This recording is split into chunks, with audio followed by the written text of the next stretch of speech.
మ్యాంగనీసును మనం manganese sulphate, అదేవిధంగా మ్యాంగనీస్ను supply చేసేటటువంటి మిగతా వాటిని భూమిలో అయినా వేసుకోవచ్చు. ఒకవేళ మనం గుర్తించినట్టే ఫోలియర్ స్ప్రే అయినా కూడా చేసుకునే అవకాశం ఉంటుంది.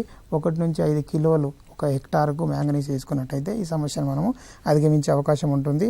అదేవిధంగా ఎప్పుడైతే ఇవి మనం వీటితో పాటుగా మనం పశువుల ఎరువు కావచ్చు, ఫామ్ యార్డ్ మెన్యూర్ కావచ్చు, అదేవిధంగా గ్రీన్ మెన్యూర్ అంటారు, మనము నీలి ఆకుపచ్చ ఎరువులు కావచ్చు, జీవన ఎరువులు కావచ్చు, ఇవన్నీ కూడా వేసుకున్నట్లయితే ముఖ్యంగా ఈ సూక్ష్మ పోషకాలన్నిటికీ చెక్ పెట్టాలంటే, సూక్ష్మ పోషకాల లోపాలన్నీ మనం కరెక్షన్ చేయాలనంటే ఒక్కటి ఏంటంటే మనం జీవన ఎరువులు, అదేవిధంగా వీటి మెన్యూర్ ఎరువులు ఏవైతే మనము ఫామ్ యార్డ్ మెన్యూరు ఇవన్నీ కూడా వేసుకున్నట్లయితే ఇవి తక్కువ మొత్తంలో అవసరం ఉంటాయి. కాబట్టి ఆ మేరకు ఈ జీవన ఎరువులు, ఈ ఫామ్ యార్డ్ మెన్యూరు, ఇంకా సజీవ ఎరువులు ఇవన్నీ కూడా ఎంతైతే అవసరం ఉందో తక్కువ మోతాదులో ఆ మోతాదును ఇవి సరఫరా చేసేంత సామర్థ్యం వాటికి ఉంటాయి. కాబట్టి వాటిని వేసుకోవడం వల్ల ఈ సూక్ష్మ పోషకాలు అన్నిటి యొక్క లోపాలను మనము అధిగమించే అవకాశం ఉంటుంది.